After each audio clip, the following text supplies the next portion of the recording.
They said I didn't belong in their photos, but they couldn't keep me out of their story. My family booked my restaurant for Christmas dinner and banned me from attending. I said nothing. But when the truth came out, live in front of hundreds watching online, their perfect holiday turned into my quietest revenge. If you haven't subscribed to the channel yet, don't forget to hit subscribe, smash like button, and tell us in the comments where you're tuning in from. The kitchen smelled like roasted rosemary and melted butter when the phone started to ring. I wiped my hands on a towel, glanced at the screen, and froze. Mom, for a second I thought about letting it go to voicemail. But then I sighed, pressed accept, and braced myself. Olivia. She said, her tone smooth and measured like she'd practiced it.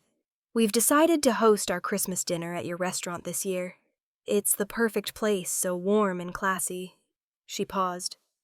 But you don't need to be there that night. The knife in my hand stopped mid-slice. I don't need to be there, I repeated, though I already knew what she meant. Her voice softened in that polite, cutting way she had. Sweetheart, you know how important presentation is. Your father and I want everything elegant. Lydia's fiancé will be there, and there'll be photos media people.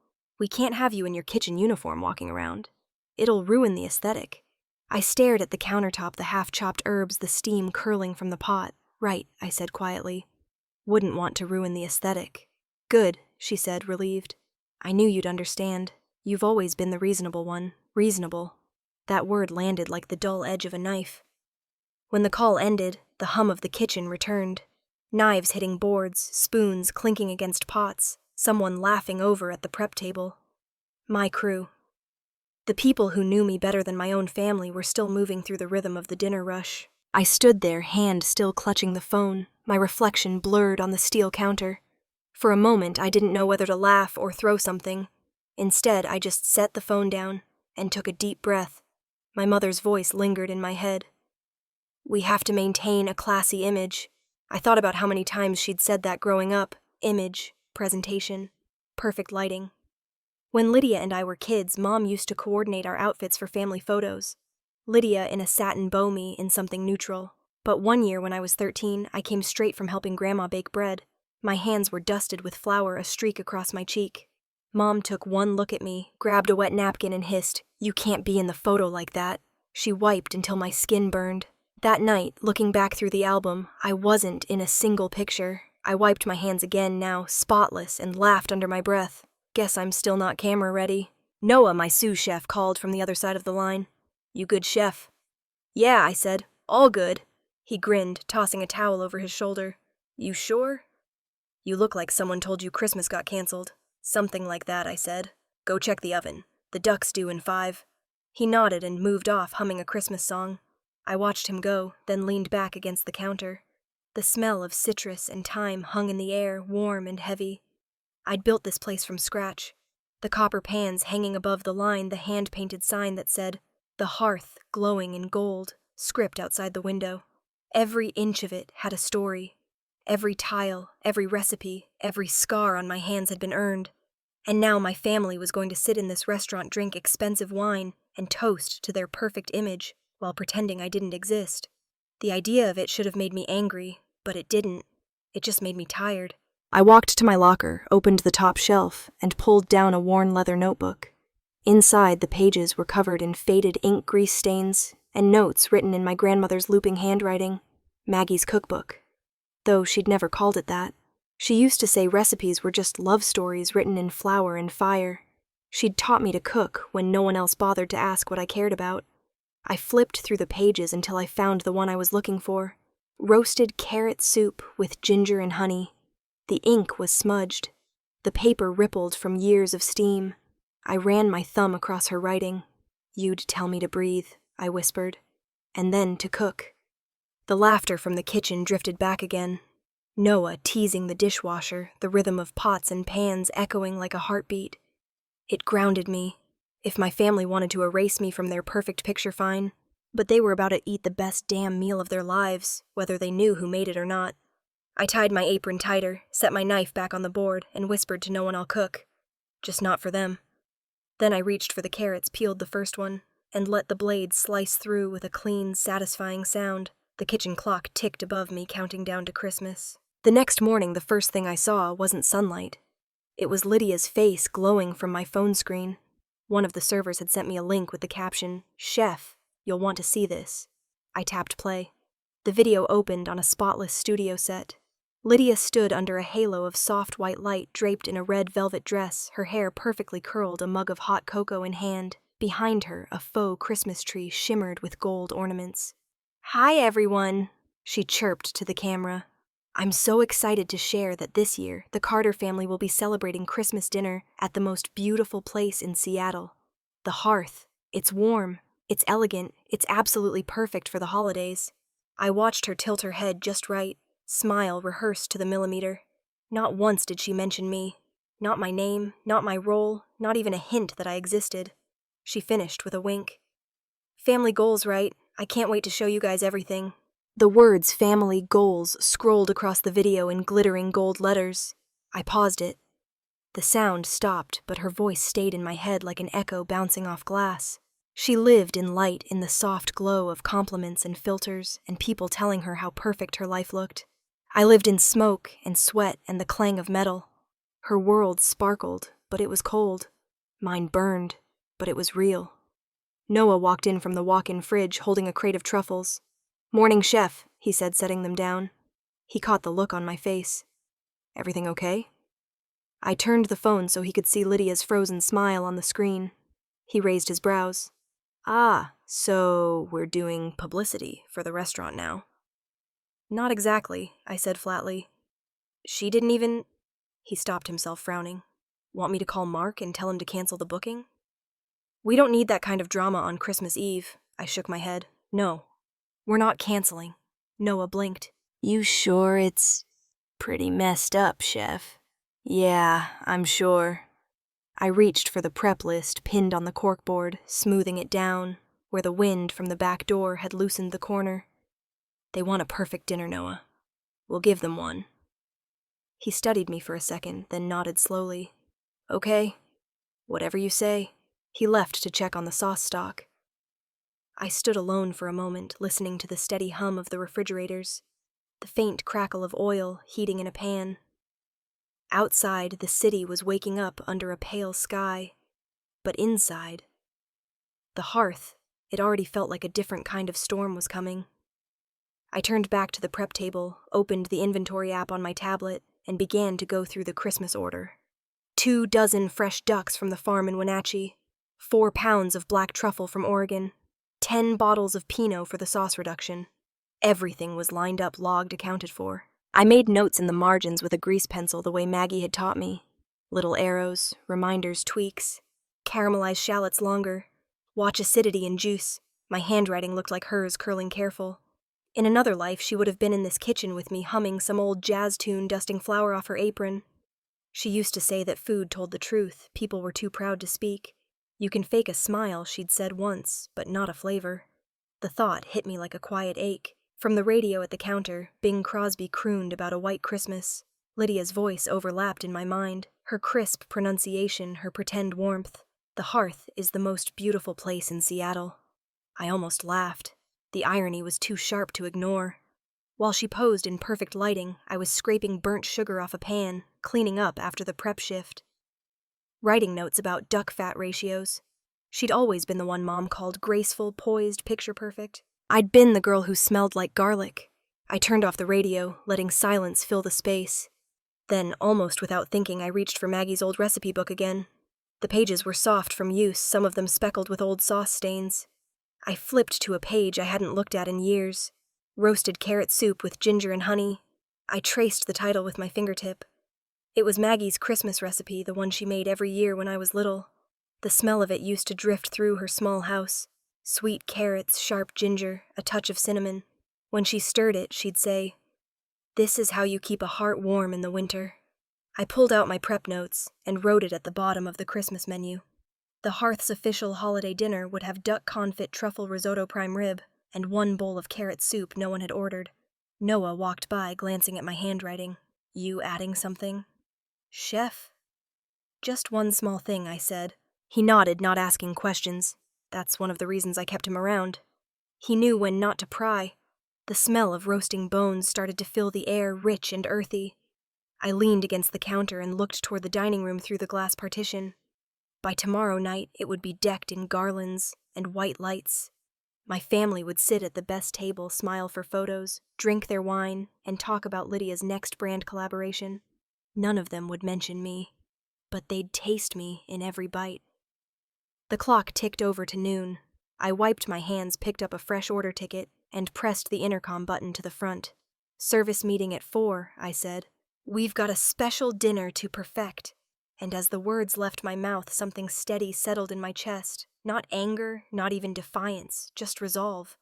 They could erase my name from the sign. They could pretend I wasn't part of their story. But no one, not even my family, could erase my flavor from their memory. Outside, snow started to fall. Inside, the first carrots hit the heat, hissing softly, as if they understood exactly what I was thinking. Monday mornings in a kitchen are always loud, the kind of chaos that feels alive. Pots clanging, espresso machine, hissing knives, tapping in rhythm. I was at my office desk behind the line signing off on produce orders when my phone lit up with Ben's name. I almost didn't answer. Lawyers only called this early when something was wrong. "Morning, Torres," I said, balancing the phone between my shoulder and ear while flipping through invoices. "Liv," he said, using that tone he reserved for bad news. "We've got a situation." I stopped flipping. "Define situation." "There's a complaint filed against the Hearth with the Northwest Culinary Association. Something about a violation of seasonal liquor licensing. They're requesting an inspection. Today." My pen froze midair. "Who filed it?" "It's listed as anonymous," he said. "But the digital trace leads to a residential IP in Queen Anne." Queen Anne. My jaw tightened. My mother's neighborhood. I let out a breath, slow and even. "Of course," I muttered. Ben sighed. "I'll head down if you need me, but, Liv, be careful. These things can get messy, especially if someone's pulling strings." "Don't worry," I said. "It's not my first fire." He chuckled, though it sounded tired. "That's what I'm afraid of." When the call ended, I set my pen down and stared at the paperwork in front of me, but the words had gone blurry. They'd found a new way to strike.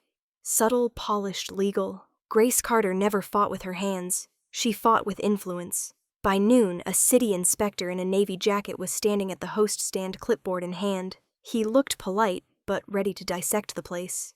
"Ms. Carter," he asked when I approached. "That's me," I said. "Head chef and co-owner. You here for the liquor review?" He nodded. "Just routine, I'm sure. We've had some seasonal concerns raised about your holiday beverage service. Routine?" "Sure."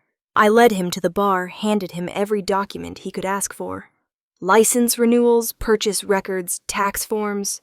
The man was thorough. He flipped through each page like he was searching for a secret. Behind me, the kitchen was still running like clockwork. Noah called out, "Firing 2. Halibut table 6. The smell of butter hit the air. The inspector's eyes flicked toward the noise, maybe surprised that we weren't flustered. I wasn't giving anyone the satisfaction of seeing me sweat. He asked a dozen questions, vendor names, date of last inspection, storage methods for alcohol. I answered them all calm and steady. It wasn't the first time someone tried to make me stumble. An hour in, I offered him coffee. He declined. By the time he finished, his expression had shifted from suspicion to quiet respect. "Everything looks to be in order, Miss Carter," he said, finally, signing his form. "I appreciate your cooperation. Not every owner keeps this kind of record." I smiled, not wide enough to look smug. "We do things by the book here. Every book." He nodded. "I can see that." When he left, I stood at the bar for a minute, watching the snow fall through the front windows. The reflection of the kitchen lights shimmered in the glass. Sometimes fire doesn't destroy, it refines. Some people don't want you to fail. They're just terrified you'll succeed. In another part of town, I could imagine my mother in her car phone pressed to her ear, her voice sharp with controlled panic. She'd be calling my father. "I just wanted to make sure she isn't doing anything to embarrass us," she'd say, pretending concern, not envy. I leaned back against the counter and rubbed the bridge of my nose. The exhaustion wasn't physical. It was something deeper, heavier, a kind of ache that came from constantly proving yourself to people who'd already decided not to see you. The kitchen door swung open. Noah poked his head out. "Everything good, chef?" "All good," I said. "How's the duck prep?" "Perfect. The guys from Wenatchee came early with the new shipment." He hesitated. You sure you're okay? I gave him a small smile. If I wasn't, the sauce would tell you before I did. He laughed. Fair enough. When he disappeared back into the kitchen, the phone rang again. I glanced at the screen. Aunt Maggie? The sound of her voice softened something in me the second I answered. I heard there was a little trouble, Liv. Word travels fast, I said, trying to sound lighter than I felt. You can't keep fire out of a kitchen, she teased. You just learn how to cook with it. I leaned against the counter, looking out at the falling snow. I know. I just wish it didn't always have to come from the same direction. She was quiet for a moment, then said, You don't need to win by being angry. Sweetheart, let the food talk for you. That's what it's always done best. I closed my eyes, hearing her voice the way I remembered it in her old kitchen. The clatter of pots, the hum of her radio, her steady rhythm of chopping onions. Dee Dee, I said softly. Sometimes I think I don't cook because I love it. I think I cook because it's the only time anyone ever told me I did something right. Her answer came gently with that kind of wisdom that comes from living through a few heartbreaks. Then make every dish say it louder. The line went quiet for a moment before she hung up. I looked toward the kitchen where Noah was plating something with careful precision. The team was laughing, the air thick with the smell of roasted garlic and thyme. When I stepped back through the door, the heat hit me like an embrace. The flames from the stove flared for a second, catching the reflection in my eyes. I grabbed a ladle, stirred the sauce, and felt the tension in my chest ease. The inspector's report sat on the counter beside me, signed and stamped compliant. I slid it aside and whispered under my breath, Not this time? The oil sizzled, the duck skin crisped, and somewhere deep inside I felt the fire steady itself, not raging, not consuming, just alive. By the time Christmas Eve arrived, Seattle was wrapped in white. Snow drifted past the tall windows of the hearth, melting into streaks against the glass before disappearing. The dining room glowed in soft gold light. My staff hung red wreaths on the walls, straightened linen napkins, polished wine glasses until they shone like mirrors. I stood at the pass, tying my apron tighter, the hum of the kitchen steady beneath the faint sound of holiday jazz playing through the speakers. It was calm before a storm that only I knew was coming. At exactly 6 o'clock, the front doors opened. I didn't need to look up. I could feel the shift in the air. The chatter from the dining room turned sharp, formal, polite. That was the sound of my family arriving. Through the narrow window in the swinging door, I caught a glimpse. My mother, Grace, in a silver coat and pearls. Her smile wide but rehearsed. My father, Richard, straight-backed and checking his reflection in the window. Lydia floated behind them in a white coat with fur, trim phone already in hand, camera facing her. Merry Christmas, everyone. She sang into the lens. Look where we are tonight. The hearth. Ethan followed a few steps behind, tall, collected one hand in his coat pocket. He looked around with quiet curiosity. Mark, my floor manager, met them at the entrance. He bowed slightly. Welcome to the hearth. Your table is ready. I could see my mother lean in, her voice low. Remember, no mention of Olivia to the guests. Mark nodded awkwardly, not meeting her eye. I turned back to the line and clapped my hands once. All right, team. Appetizers first. Scallop tartare beet salad. And that new bread pairing I tested last week. Then mains, duck rib roast and the risotto. Dessert as planned. Let's treat them like every other guest. Noah smirked from behind the sauté station. So, like strangers got it. Exactly, I said, smiling without humor. The rhythm of the kitchen kicked in. Pans hit burners, the scent of truffle butter filled the air, and for a moment it was just work again. Pure, focused, clean. But curiosity tugged at me. Between plating courses, I glanced through the small window in the door. Lydia had her phone propped against a champagne glass, filming herself with a soft smile. Hashtag Christmas goals, she was saying, voice syrupy. My mother posed for the camera, her posture elegant, her hand brushing a lock of Lydia's hair. And Ethan, he wasn't performing. He sat quietly watching them, polite but detached, as if he wasn't quite sure what world he'd stepped into. It was strange seeing them like that. My family laughing in the warmth of the space I built, surrounded by the scent of food I created sitting beneath lights I'd chosen. They didn't realize they were eating in my heart. I turned back to the kitchen. Noah was leaning against the counter reading over the printed menus. Chef, do you want me to add the usual credit line at the bottom? Menu by Chef Olivia Carter. I looked at the paper. Every other night that line sat proudly there. Tonight it felt like an invitation to another kind of war. "No," I said after a pause. "Not tonight. Let the food speak for itself." He nodded, folding the papers neatly. "You sure, completely?" We moved through service smoothly. Orders came in, dishes went out, each plate a piece of me. My grandmother's sauce technique, the balance of salt and heat that I'd learned through years of mistakes. The team worked with quiet precision, no words wasted. But every so often, I felt the weight of that dining room pressing through the walls. Every laugh that carried in from the front felt like a whisper in a language I no longer spoke. When the first main course ticket came in, Table 12, Carter family. I read it twice, just to make sure. Fire duck for 12. I said, steady but low. The team moved like clockwork. The air filled with the hiss of hot oil, the scent of caramelized fat and herbs. By the time the plates lined up at the pass, they were perfect. Noah leaned over my shoulder. "They look incredible. Make sure they stay hot," I said. "They hate it when things go cold." He didn't reply, but I could feel him watching me, waiting for a crack that didn't come. When the dishes left the kitchen, I exhaled slowly, the tension in my shoulders unwinding just enough for me to breathe again. I walked into the storage room to grab more produce. The cold hit me as soon as I opened the door, sharp and clean, a relief after the heat of the line. Boxes of herbs and vegetables were stacked against the wall, the air heavy with the scent of earth. That's when I saw it. A white envelope taped to the inside of the door. To the Carter family, it read in gold cursive, "From the Hearth Team." I pulled it down and opened it. Inside was a printed card, a simple holiday message thanking them for their reservation and wishing them a joyous evening. Every staff member had signed it. Except me, almost me. I stared at the blank space at the bottom, just beneath the printed logo. It was supposed to be my signature. My name, the one my mother didn't want to appear anywhere near hers. For a moment, I felt something twist inside me. Not anger exactly, but something quieter, deeper. I reached into my pocket, pulled out a pen, and pressed it to the paper. In small, steady handwriting, I wrote, "From your chef." No name, no flourish, just the truth. I taped it back to the door. Stepped out of the chill and returned to the warmth of the kitchen. The next ticket had already printed. Desserts for table 12. Noah looked up from the printer and met my eyes. He didn't say a word. He didn't need to. Outside, snow kept falling thick and slow, muffling the city's noise.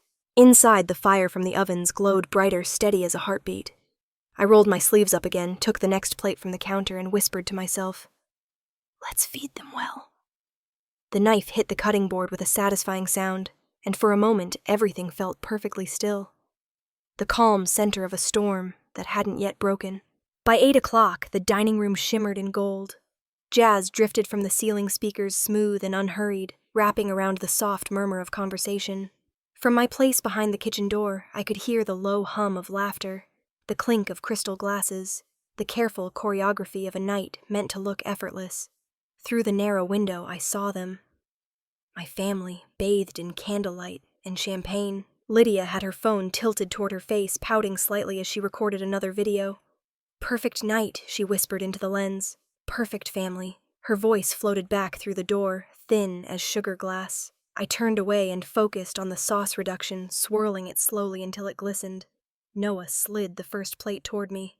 The duck was crisp skin browned, just enough to sing under the light. He glanced up. "Table 12. Carter family." "I know," I said quietly. I picked up the ladle, poured the juice over the meat in a slow ribbon, added truffle shavings, and handed it off. One by one, 12 plates left the pass. From the kitchen, I could still hear the rhythm of the dining room, the soft shuffle of servers, the click of forks. Then, faintly, one voice cut through the background. Ethan's. He wasn't loud, but the way he spoke made people listen. "Who cooked this?" he asked. Richard's deep baritone answered, half amused. "The chef, of course. The house brought in a special team for the holidays." There was a pause. I imagined Ethan turning the fork in his hand, studying the dish, tasting the air, as if he were trying to place a melody. Something in my chest tightened. Noah looked over. "You okay, Chef Fine?" I said, stirring the next pot. "Keep plating the risotto." But my hands had gone still. I strained my ears, catching fragments of their conversation through the faint hum of music and chatter. "This flavor," Ethan said slowly, "the acidity, the balance.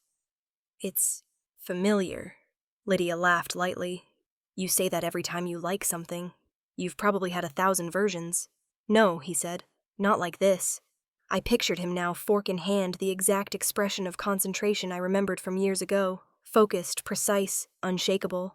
In 2019, at the Northwest Culinary Star Competition, he'd been on the judges' panel. I still remembered the weight of his handshake afterward, the way he'd looked me in the eye when he said, "Your palate is fearless." Ms. Carter. It had been the only compliment that ever felt earned. Now, years later, he was sitting in my restaurant eating the same dish that won me that award, and he didn't even know it. Whoever made this, he said, his tone lower, has a signature. "You can taste it," Richard chuckled. "Ethan, it's just duck. Don't get philosophical about dinner." Ethan didn't laugh. "I've tasted this before," he murmured. "And if I'm right about who it belongs to, they're sitting in the wrong room." I froze. The spoon slipped from my fingers and clattered onto the counter. Noah, startled. "Chef." "Nothing," I said, quickly picking it up. But my pulse had started to pound. Maybe it was coincidence. Or maybe he remembered. I turned back to the stove, added wine to the reduction, and watched the liquid flame up. The scent of it, rich, sharp, defiant, filled the air. Somewhere deep inside, something old began to uncoil.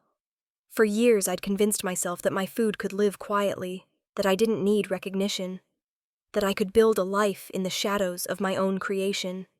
But hearing my name in his voice, even if only imagined, made that quiet feel heavier. Noah passed me a plate. "Chef, are you sure you don't want to step out there tonight? At least greet the guests." "Not tonight," I said. "Not yet." He nodded, but the question lingered in his eyes. The door swung open, and the warm perfume of the dining room drifted in. Grace's laughter cut through the air, bright and practiced. Lydia's voice followed, airy and exaggerated. "Mom, this wine pairing is divine. They really understand elegance here." My stomach twisted. They were praising my food, my team, my place, and pretending it wasn't mine. The next order ticket printed the sound sharp against the noise of the kitchen. Noah grabbed it, scanned the table number, then looked at me with a strange expression. "You might want to see this," he said quietly, handing me the slip. Written in tidy black ink were 2 words. "Chef's compliments." No table number, just that. I stared at it, the paper trembling slightly between my fingers. Ethan's voice echoed faintly again from the other side of the door, lower this time, as if he were talking to himself. "It can't be a coincidence." I felt the corners of my mouth twitch, not quite a smile. Sometimes you don't have to speak to be heard. Sometimes your work finds its own way of introducing you. I looked back at my line cooks, their faces flushed from heat and adrenaline. "All right," I said, my voice steady again. "Let's keep going. Fire the next course." The burners roared to life, a wave of heat washing over us. I moved down the line, adjusting seasoning, checking plating, guiding hands without words. Outside, I heard the faint chime of glasses as Lydia toasted to another year of success. My father's booming laugh followed, but somewhere amid all that noise, one man at the table wasn't laughing.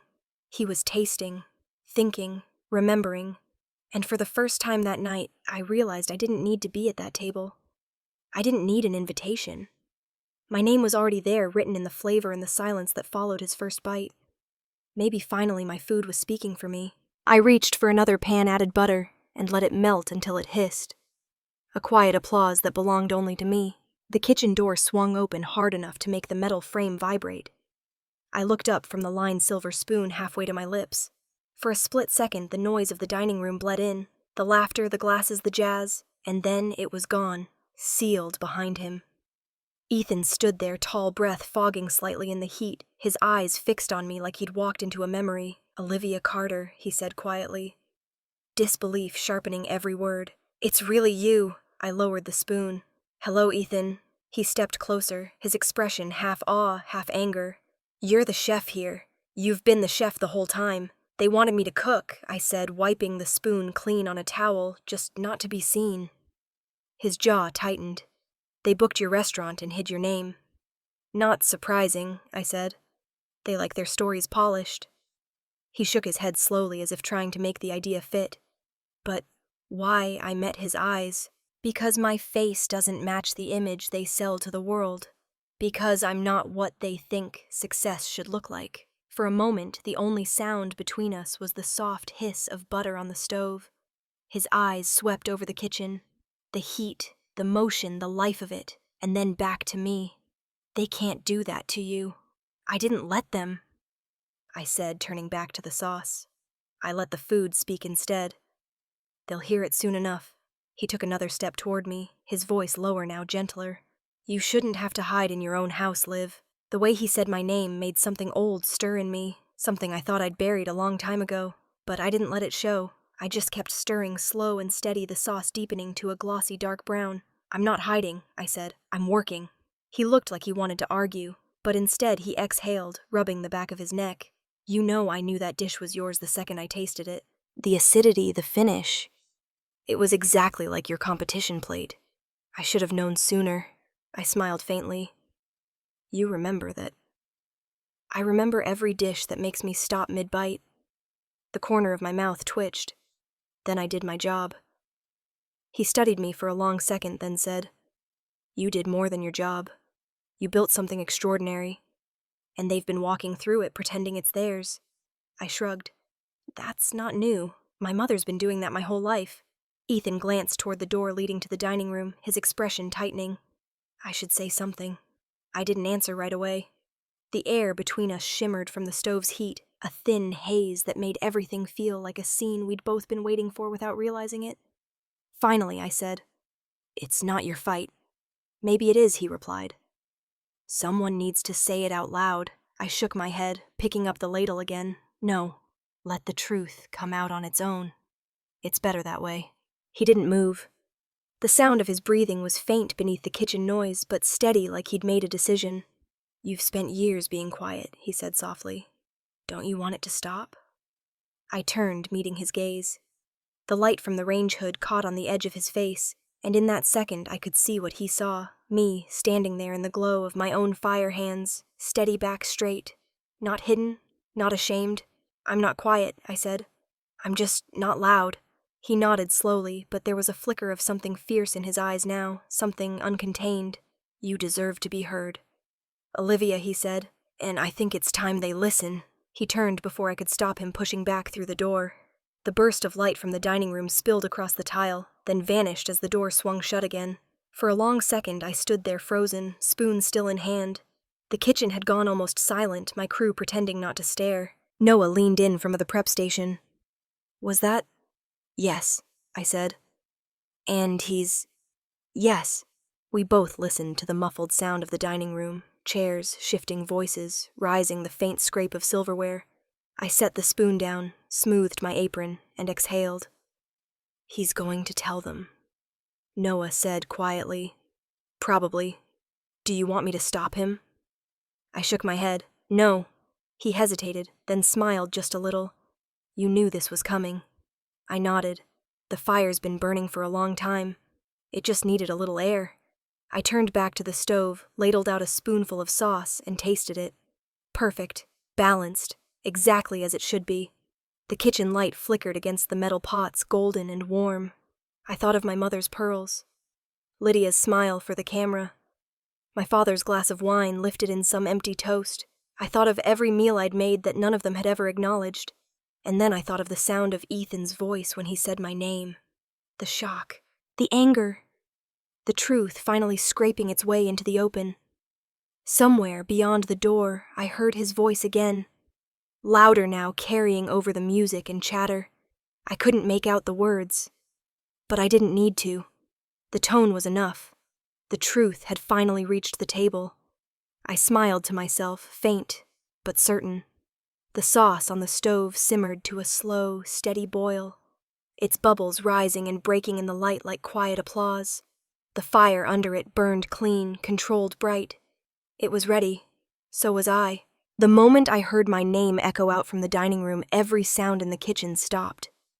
The clatter of pans, the scrape of knives, even the steady hum of the exhaust fan. It all vanished in an instant. For a heartbeat, it felt like the whole building inhaled, and forgot how to breathe. Before we go any further, Ethan's voice carried clear and calm through the swinging doors. I'd like to thank the real chef behind tonight's dinner, Olivia Carter, co-owner of The Hearth. The air thickened. Someone on the line whispered, "Did he just..." and then went silent again. I didn't move. My hand froze above the counter fingers hovering over a plate of chocolate tarts.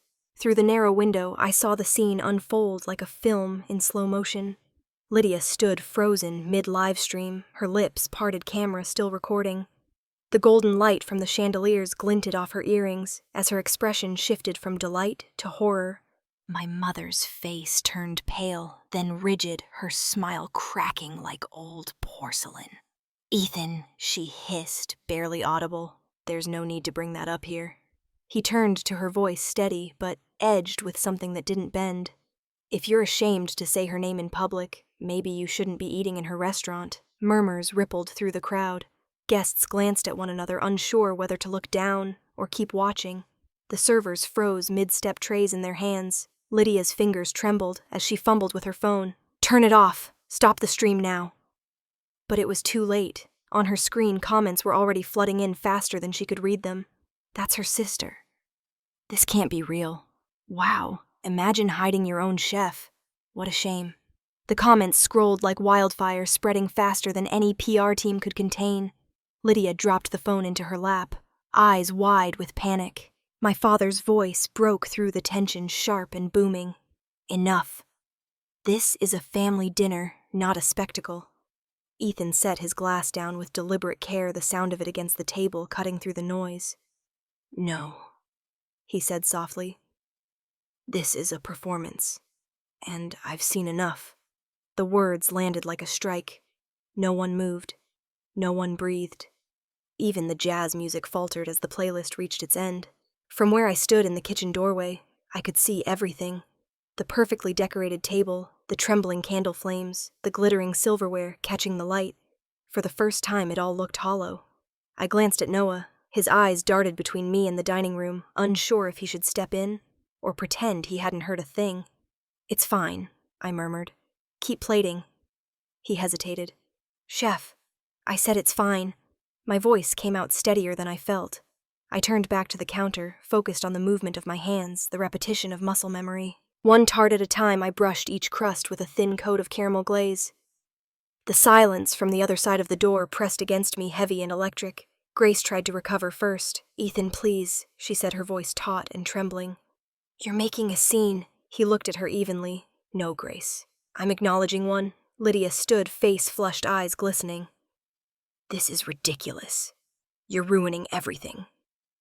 Ethan didn't raise his voice. "I'm not the one who decided to erase her name from the menu." "You did that." A gasp rippled through the tables. Somewhere, a glass tipped over the liquid, spreading across white linen like a slow-moving shadow. Richard rose halfway from his chair, his hand gripping the table edge. "That's enough. Sit down." Ethan didn't. He looked around the room, at the guests, at the cameras still pointed at Lydia's untouched plate, and said, "You've all been enjoying a beautiful meal tonight. Every flavor, every detail. It came from one person. The woman you refused to acknowledge. The woman standing in that kitchen right now." I felt the weight of every eye in the room turning toward that door, even though I was still hidden behind it. The heat from the ovens suddenly felt like sunlight on my back. My mother's voice was small, desperate. "You don't understand, Ethan. Olivia's choices, her presentation, don't reflect the family's image. We only wanted..." "To protect yourselves," he cut in, "not her." The silence that followed was absolute. I turned away before anyone could look through the window and see me. My hands trembled as I reached for a cloth to wipe the counter, even though there was nothing left to clean. Noah said softly behind me, "He's standing up for you. I know." "Do you want me to stop him?" "No," I said. "Let it happen." From the dining room, I heard chairs shifting, hushed voices. Someone tried to restart the music, but the sound that came out was too soft, too awkward. The illusion had shattered. For years, I'd imagined what it would feel like if they were forced to say my name in a room full of people. I thought it would bring satisfaction, maybe even joy. But as I stood there now listening to the fallout, it didn't feel like revenge. It felt like silence. The kind that comes after a truth has been spoken, and there's nothing left to defend. I closed my eyes, breathing in the warmth of the kitchen. The butter, the sugar, the faint aroma of orange peel from the dessert station. The noise from outside faded into a low hum. Sometimes truth doesn't need to be shouted. It just needs to be heard. And tonight it was. The last of the caramel set on the tarts. I picked one up, holding it carefully in both hands, the gold glaze gleaming under the kitchen lights. For the first time in years, I felt completely still. In the dining room, the applause didn't come. Only a frozen pause, the moment before a curtain drops. I exhaled slowly, placed the tart back on the tray, and whispered to myself, "Let it cool." By Christmas morning, Seattle was washed in white. Snow lined the rooftops and softened the edges of everything, like the whole city had decided to start over. The streets were quiet, except for the faint crunch of tires and the sound of someone shoveling a sidewalk. I parked a block from the restaurant and stood for a moment, watching the pale sky glow behind the hearth's golden sign. There was already a crowd outside. People stood bundled in scarves and gloves, snapping pictures of the sign, laughing, taking selfies. One woman turned toward her friend, holding up her phone. "This is the place," she said, excitement bright in her voice. "The chef they were talking about, Olivia Carter. It's her restaurant." I froze for a second. It was strange hearing my name like that, spoken by strangers with admiration instead of avoidance. Inside, the air was warm and smelled faintly of cinnamon and roasted coffee. Ben was sitting at the counter, half buried in newspapers and his laptop, a scarf still looped around his neck. "Morning, chef." He held up a copy of the Seattle Tribune. On the front page in bold print was the headline, "A Family Feast Turns into Truth Served Hot." A picture below it showed the dining room from last night, half the guests frozen mid-reaction. Lydia's phone still raised Ethan standing tall at the center, like someone had just dropped a spotlight on him. I let out a quiet laugh. They really went with that headline. Ben smirked. Local journalism at its finest. Guess what? The story's everywhere. Morning news, Reddit threads, food blogs, 3 million views and counting on the live stream. He clicked something on his screen and turned it toward me. My sister's video played on mute. It had been reposted 1,000 times, each one with captions and commentary. The comments section was a blur. "Respect to the chef. That's how you take your power back. Imagine hiding your own sister's talent. Karma served hot. That's real class." I didn't know whether to laugh or cry. Ben looked up at me. "You okay?" I poured myself a cup of coffee and leaned against the counter. "I don't know. It feels unreal." "Justice tends to feel like that," he said. "Oh, speaking of good news. The complaint's dead." I blinked. "What?" "The liquor violation claim, the association closed it this morning. They traced the submission back to an account tied to your sister's PR firm. They didn't even try to hide the IP address." I stared at him, half incredulous, half amused. "You're kidding." He shook his head. "They'll probably get fined for it, maybe a formal reprimand. Either way, you're in the clear. Congratulations, you officially survived your family's smear campaign." I let out a breath I didn't realize I'd been holding, and smiled. "Thank you, Ben. Really." He lifted his cup. "Don't thank me. Thank the truth. It always has better timing than lawyers." I took a slow sip of my coffee. The bitter edge melted into warmth, dark and deep. Justice. I thought smells like roasted beans. Bold, slow, and patient. Ben gathered his things, slipping on his coat. "You'll be busy this week. People are already calling for reservations. Enjoy your victory. Live. You earned it." When he left, the restaurant fell quiet again. The staff wouldn't come in until afternoon. The only sound was the faint hum of the heater and the soft crackle of ice melting outside. My phone buzzed against the counter. I glanced down. Grace Carter. The name blinked on the screen, patient and familiar, like it always used to be before a storm. I didn't move to answer. I just watched it ring until the call faded, leaving behind the silence she'd never managed to fill with apologies. For a moment, I imagined what she might say, her voice careful, dressed in regret she didn't quite understand. "We didn't mean for it to go that far, Olivia. You embarrassed us, but we still love you." Love for her was always conditional. The phone buzzed again, another number this time.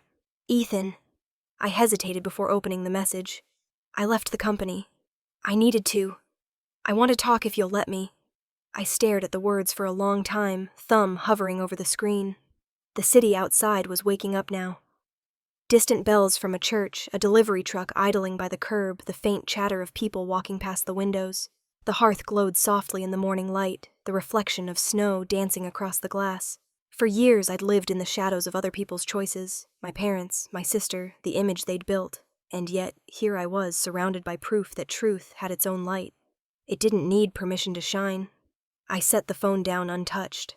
I wasn't sure if I wanted to open any doors that led back to Lydia's world, even if Ethan wasn't like her. But part of me, a part I thought had gone quiet long ago, wanted to see if his words were real. Not for love, not for validation, just for understanding. Outside, snow kept falling, the streets turning silver in the rising sun.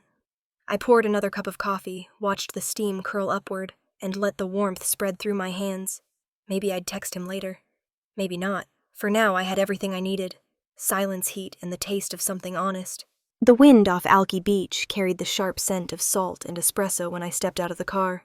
The morning was pale, the kind of cold that kissed your skin without apology. Across the street, a small cafe sat by the water, its windows fogged from warmth inside. Through the glass, I saw Ethan, already seated, 2 cappuccinos, steaming on the table between him and the empty chair waiting for me. I almost turned back. Part of me wanted to leave things where they were, quiet, resolved, untouched. But curiosity, or maybe something more stubborn, pushed me through the door. He stood when he saw me. "Olivia," he said softly. I nodded, unbuttoning my coat as I sat. "You look different." He gave a small, self-deprecating smile. Different as in exhausted. As in human. I said, wrapping my hands around the cup. The heat felt good against my fingers. He chuckled once, then looked down, tracing the rim of his mug. "I ended things with Lydia.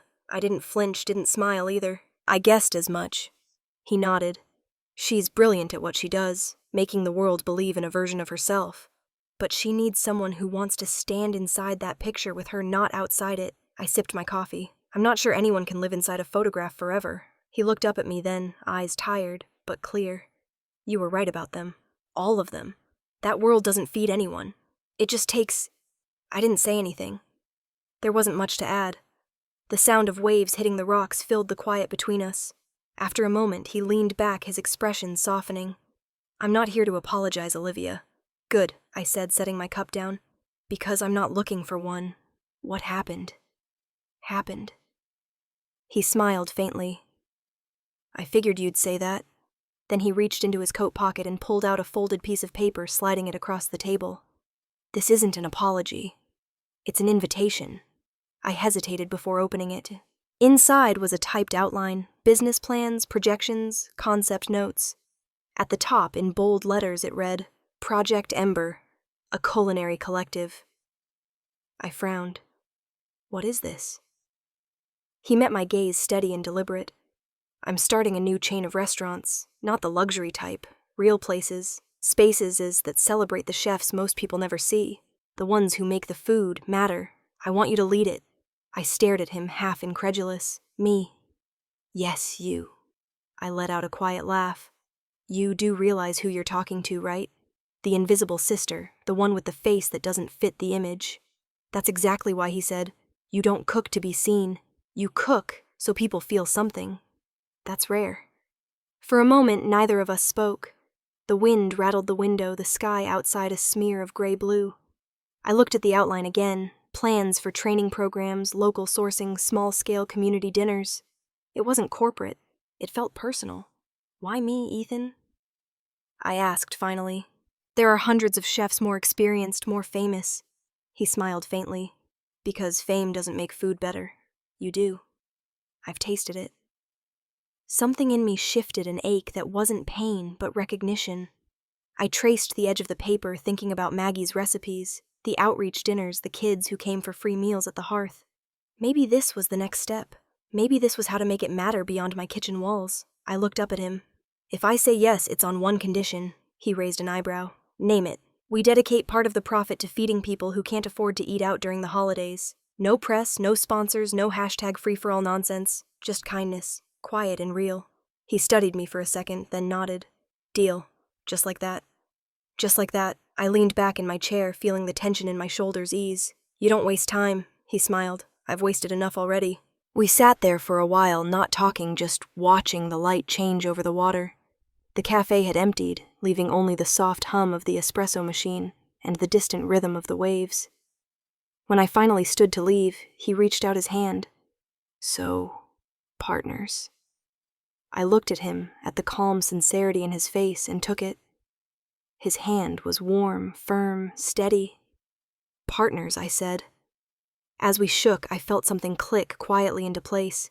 It wasn't about him or even redemption. It was about direction, about building instead of burning. Sometimes you don't need to set fire to the bridge that hurt you. You just have to start paving a new road and walk away from the smoke. I stepped outside into the cold, the ocean wind biting at my face, and for the first time in a long time, the future didn't feel like a fight. It felt like a beginning. 1 year later, Seattle glowed under a curtain of snow again. But this time the light outside wasn't the brightest thing in sight. Inside the corner building on Pine Street, candles flickered against warm brown walls, casting amber reflections over polished glass. A new sign hung over the door: The Hearth and Grace. People filled every table. Reporters scribbled notes. Food critics leaned over plates with reverence, and laughter rippled through the room like music. It wasn't chaos. It was life, alive, loud, real. I stood in the kitchen doorway wearing my crisp white chef's coat, the embroidered name still strange and beautiful under my fingertips. Olivia Carter, executive chef co-owner. The air smelled of rosemary roasted duck and baked apples. A young server darted past, breathless. "Chef Table 3 says the halibut is the best thing they've ever eaten." I smiled. "Tell them thank you, and tell the line they just earned their second break tonight." He laughed, saluted playfully, and vanished back into the dining room. It was hard to believe that this place had started as an idea scribbled on a napkin at a cafe by the water. Ethan's proposal had seemed like a dream then, too big, too fragile to hold. But somehow, between long nights' burnt fingers and too much caffeine, we'd built it.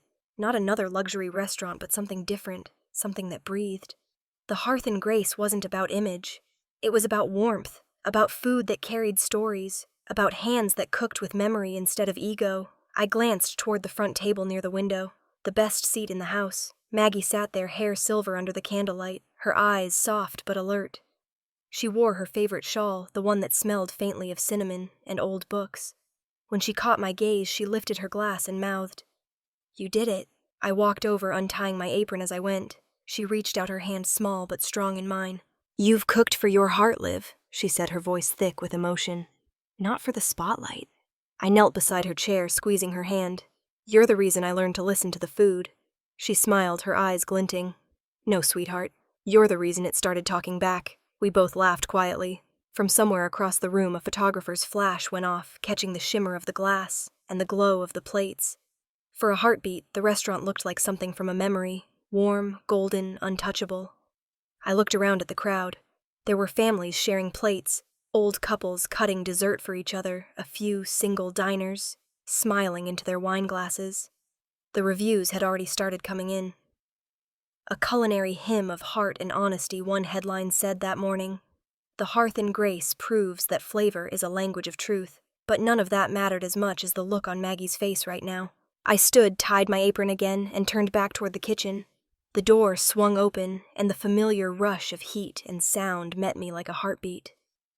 My crew was focused, precise, happy. The hiss of butter, the rhythm of knives, it was music in motion. As I was checking the final course, Noah nudged me gently. "Front window," he said, tilting his head toward the glass. "You'll want to see this." I wiped my hands on a towel and followed his gaze. Outside, beyond the snow and streetlights, 2 figures stood in the cold. Grace and Lydia. My mother's coat glittered with tiny flakes of snow, her hands clasped together as if she couldn't decide whether to knock or turn away. Beside her, Lydia was holding her phone up, aiming the camera at the glowing sign above the restaurant. She hesitated, framed the shot perfectly, then lowered the phone. A second later, she raised it again. Click. Then, just as quickly, she deleted the photo. Through the window, I saw my mother say something softly. Lydia didn't reply. They both stood there for another long moment, watching through the glass. Inside, the lights flickered against the frost, painting their reflections over the crowd of laughing diners. They looked like ghosts from another time, Familiar but distant, close enough to see, but not to touch. My mother finally turned to Lydia. I could almost read her lips. "She looks happy." Lydia said nothing. She just tucked her phone away, her breath fogging the glass. Behind them, my father's car idled at the curb. Richard was in the driver's seat, hands gripping the wheel, eyes forward. He didn't get out. They stood there another minute before walking back through the snow. I stayed where I was, one hand resting on the counter, watching their silhouettes fade into the blur of headlights and winter air.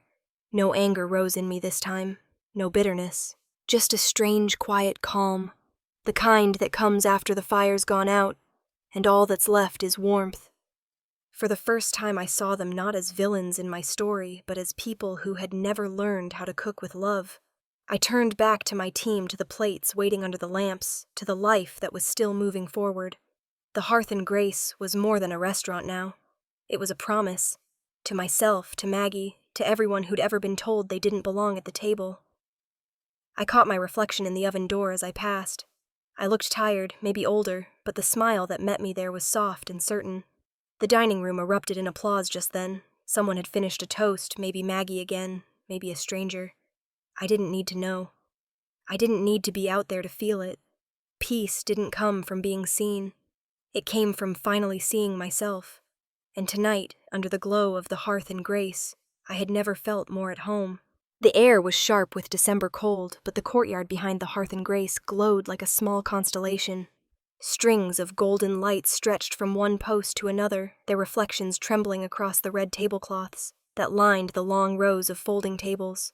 Steam rose from pots of soup set over portable burners, and the scent of roasted chicken, cinnamon bread, and coffee drifted into the night. It was Christmas Eve again, 1 year later. The restaurant's dining room was closed, but out here the seats were full. Families from shelters, veterans with worn coats, older folks with gentle eyes, and quiet strangers who had nowhere else to be. Tonight, everyone had a place at the table. More soup on table 2. I called out, ladling a thick, fragrant broth into a bowl. My breath hung in the air like smoke. Pastor John bundled in a heavy scarf, smiled as he passed by carrying trays. "You've outdone yourself again, Chef." "Just trying to keep everyone warm," I said, handing him another bowl. "You're doing more than that," he said quietly. Ethan was there too, in a plain gray sweater, sleeves rolled up, moving from table to table. He didn't draw attention. He just carried boxes, refilled cups, and laughed easily with whoever he was helping. It suited him. This quiet, unpolished version of himself. A small boy tugged on my apron as I turned with a tray. His hair stuck out under a wool hat too big for him. "Thank you, Chef," he said, his voice soft, but certain. I knelt down, meeting his wide brown eyes. "You're very welcome," I said, placing an extra roll on his plate. "Merry Christmas." He grinned, showing the gap where his front teeth should have been, and ran back to his seat. I stood for a moment watching him laugh with 2 other kids, their breath clouding in the cold. For all the chaos and clatter of the world, this was peace. A woman shuffled up next in line, her coat frayed at the sleeves, her hands trembling slightly as she accepted a bowl of soup. Her eyes filled before she even took a bite. "This smells like my mother's," she whispered, voice breaking. "I haven't smelled this in 30 years. I touched her shoulder lightly. "Then I hope it tastes like home." She nodded, tears falling freely, and walked away, cupping the bowl like it held something sacred. Behind me, Ethan's voice drifted through the chatter. "We're running low on cider," he said. "Check the cooler by the wall," I replied without turning. "There's another jug in there." He found it poured more into the serving kettle, and gave me a look when I glanced over. "You planned for everything he said." I shrugged. "Old habit." "Maybe that's what keeps this place alive," he said. I didn't answer. I didn't need to. The laughter around us said enough. As the evening went on, snow began to fall. Soft flakes melting on hair coats and paper plates. No one moved to go inside. The lights reflected off the snow like sparks from a quiet fire. Volunteers handed out second helpings. Someone started singing Silent Night under their breath. And soon, the whole line joined in off-key, but beautiful. I looked down the long tables, the faces glowing in candlelight. People who'd walked in strangers, and were now sharing food warmth and stories. This was what food was supposed to do. Feed hunger, yes, but also something deeper. This was belonging. When the last tray came in and the chatter had faded to murmurs, I helped gather plates. My fingers were numb, but my heart felt full in a way no critic's review or award had ever managed. A little girl approached her mittens, mismatched, clutching something in both hands. "Chef." I crouched down again. "Hey there. Did you get enough to eat?" She nodded vigorously, then held out a small folded card. "I made you something." It was a Christmas card drawn with crayons, crooked stars, a tree that leaned to the side, and the words, "Thank you, Chef." Olivia written in shaky red letters. I swallowed hard. "Did you draw this?" She nodded again, proud. "It's for you." I ran a thumb over the uneven paper, feeling the ridges of the crayon wax. "Thank you," I whispered. "You just gave me the best Christmas gift I've ever had." Her eyes lit up. "Really?" "Really," I said. She giggled, waved, and ran off toward the others. I stood there for a long moment, the card in my hands, the snow thickening around me. The lights swayed gently in the wind gold against the deep blue of night. Behind me, Ethan came up carrying a crate of empty cups. "You okay?" "Yeah," I said softly. "More than okay." He looked around, taking in the scene. The flickering candles, the laughter still echoing faintly, the way the cold couldn't quite win against the warmth of what we'd built. "This," he said, "is what real success looks like." I glanced at him, smiling faintly. "No, Ethan, this is what home looks like." The wind swept through the courtyard, but the lights held steady, refusing to flicker out. We stood there in silence for a while, hands still busy, hearts quiet and full. The night didn't need anything else. No applause, no headlines, no cameras, just the sound of laughter fading into the snow and the steady glow of a fire that would never go out. By the time everyone had gone home, the night had folded into a soft, silver quiet. The snow kept falling. Slow, steady flakes drifting past the windows of the hearth and grace. I stood by the glass door, hands in my pockets, watching the reflection of the lights shimmer against the white street outside. The glow from inside made the world look smaller, warmer. Ethan's footsteps crunched softly on the floor behind me. He still had his coat on, dusted with snow, and a folded newspaper tucked under one arm. "You're still here," he said. "Someone has to lock up," I replied, my breath fogging the glass.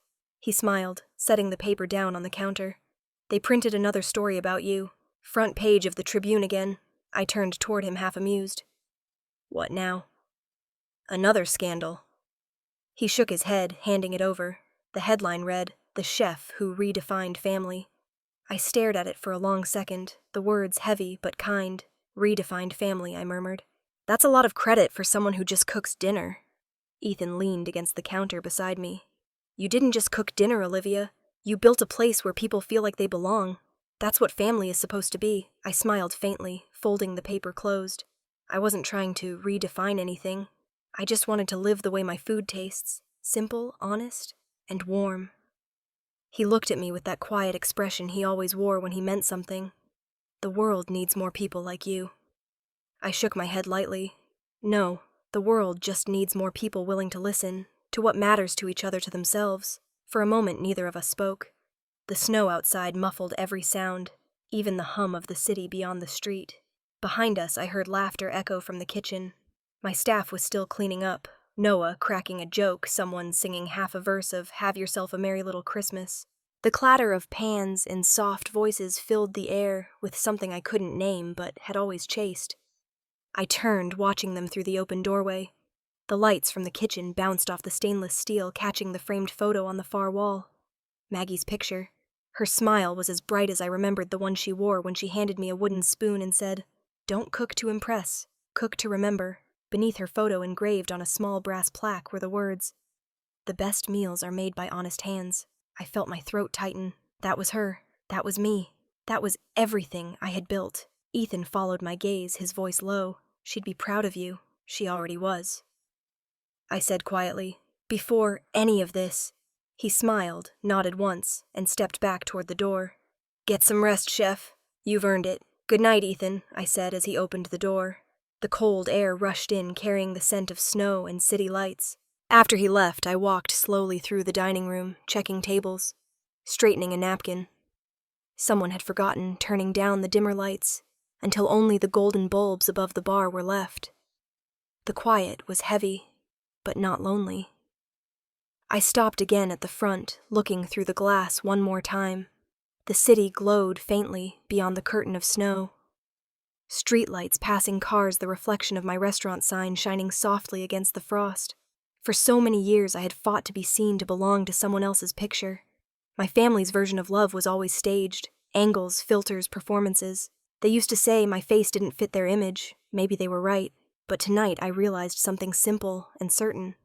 It wasn't me who didn't fit. It was their frame that was too small. Not everyone deserves a seat at your table. And that's okay.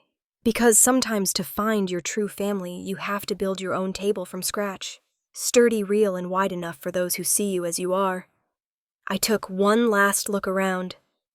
The empty chairs, the faint smell of rosemary and bread still hanging in the air, the faint laughter echoing from the kitchen. Then I flipped off the last switch. Only the glow from the stove remained, a soft light pulsing against the window like the heartbeat of the place. Outside, the snow kept falling. Inside, the warmth held steady. If you've ever been erased from someone's picture, remember this. You can always draw your own frame, and in it, you'll find every piece of yourself they couldn't see. I locked the door, smiled to myself, and let the light from the kitchen guide me home.